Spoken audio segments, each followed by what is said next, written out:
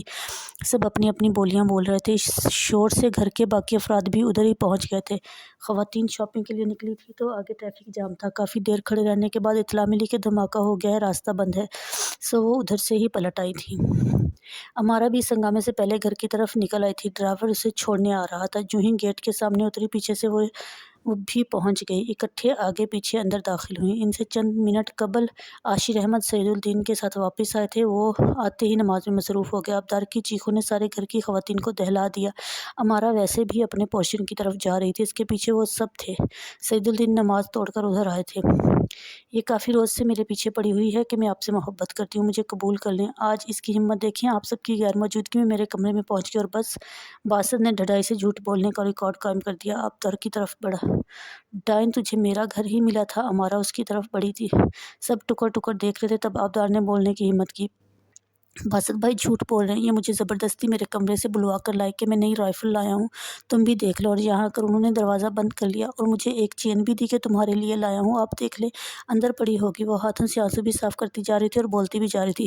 جھوٹ بکتی ہے۔ باسط نے آگے بڑھ کر اس کے پہلو میں زوردار ٹھوکر رسید کی تو وہ درد کی شدت سے دوہری ہوگی۔ اس سے پہلے کہ وہ دوسری ٹھوکر رسید کرتا، سعید الدین درمیان میں آ گیا۔ اندر جا کر دیکھو جو آبدار کہہ رہی ہے۔ ان کی آواز میں رعب اور دبدبہ تھا۔ باسط ادھر ہی رک گیا۔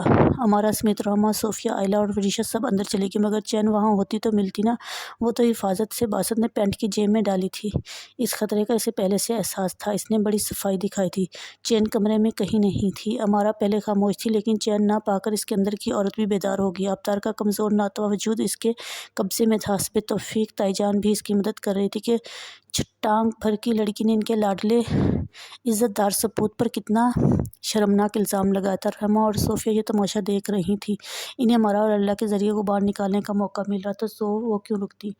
سعید الدین بت بڑے کھڑے تھے، انہیں گویا سانپ سونگھ رہا تھا۔ مار کھا کر آبدار نیم جان ہو گئی تھی۔ ایسی اولاد کا تو گلا گھونٹ کر مار دینا چاہیے تھا۔ یما نے نفرت سے زمین پہ تھوکا۔ تب کنزا کو گویا نیند سے جاگیں، وہ آبدار پر پل پڑیں اور دونوں ہاتھوں سے پوری قوت سے اس کا گلا دبانے لگی۔ تب کہیں جا کر عاشر احمد اور سعید الدین کو ہوش آیا۔ انہوں نے بمشکل تمام آبدار کو چھڑایا۔ اسے کچھ خبر نہیں تھی کہ وہ وہاں سے اپنے کمرے تک کیسے آئی۔ جسم و جان کی اذیت ہی بے معنی ہو گئی تھی۔ اس کے جسم پر جا بجا نیل پڑے ہوئے تھے، خراشیاں، دائیں آنکھ سوج چکی تھی۔ درد کی شدت سے وہ نیم بے ہوش تھی۔ سعید الدین نے بڑی مشکل سے اسے اکیلے خود اٹھا کر گاڑی میں ڈالا تھا۔ انہوں نے کسی کی بھی مدد نہیں مانگی تھی۔ جلال، یاسر اور عاشق کسی سے ایک لفظ بھی نہیں کہا تھا۔ انہوں نے اپنے آنے جانے کے لیے کل وقتی ڈرائیور رکھا تھا، وہی ڈرائیونگ سیٹ پہ تھا۔ آئلہ، صوفیہ اور راما تینوں دیکھ رہی تھیں۔ ان سب میں سے کسی نے بھی آگے ہونے کی کوشش نہیں کی۔ جلال الدین، یاسر اور عاشق پہلے ہی ادھر ادھر ہو گئے تھے، بلکہ یاسر اور جلال الدین تو اس سارے ہنگامے کے بعد گھر آئے تھے۔ انہیں نمک مرچ لگا کر آبدار کے گھٹیا پن کا قصہ سنایا گیا تھا۔ کنزا بالکل خاموش بیٹھی تھی۔ اس دنیا میں ہوتے ہوئے بھی وہ یہاں کا حصہ نہیں لگ رہی تھی۔ انہوں نے سعید الدین کو دیکھا تو جب آبدار کو یہاں سے لے کر جا رہے تھے، مگر ان کی نگاہوں میں اجنبیت تھی۔ انہوں نے ایک بار بھی آگے بڑھ کر بیٹی کو سنبھالا نہیں دیا۔ رہ رہ کر آئلہ کی باتیں دماغ میں گونج رہی تھی۔ سعید الدین آبدار کو قریبی پرائیویٹ کلینک لائے تھے۔ ڈاکٹر ان کا شناسا تھا۔ اس نے آبدار کو فوری طبی امداد دی۔ کوئی ایسی خطرے کی بات نہیں تھی، لیکن اسے بے دردی سے مارا گیا تھا۔ باسط اونچا لمبا طاقتور مرد تھا۔ اس نے بھی خواتین میں کوئی کسر نہیں چھوڑی تھی۔ آبدار کے لمبے گھنے بال بری طرح سے کھنچے ہوئے تھے۔ اسپتال کے ایک کمرے میں سفید براک بیڈ پر آبدار لیٹی ہوئی کراہ رہی تھی۔ سعید الدین نے اب غور سے اس کی چوڑیوں کو دیکھا۔ دودھیا بازوں پہ کتنی گہری خراشیں پڑی ہوئی تھیں۔ اس کی گردن کے گرد نشان بھی تھے۔ ان کی بوڑھی آنکھوں سے آنسو بہہ رہے تھے۔ انہوں نے بھی تو کسی کو ہاتھ نہیں روکا تھا۔ شور و غل اور واویلے سے بھی وقتی طور پر گھبرا گئے تھے۔ تبھی تو لاڈلی پوتی آبدار کے لیے ایک لفظ بھی ان کے منہ سے نہیں نکلا تھا۔ ان کا دل وہ سب کچھ ماننے کے لیے کسی طرح بھی تیار نہیں تھا جو باسط سمیت دوسرے کہہ رہے تھے۔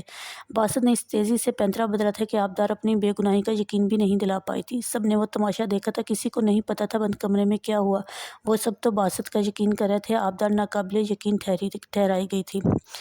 رات تک ڈاکٹر انہیں فارغ کر دیا تھا۔ رات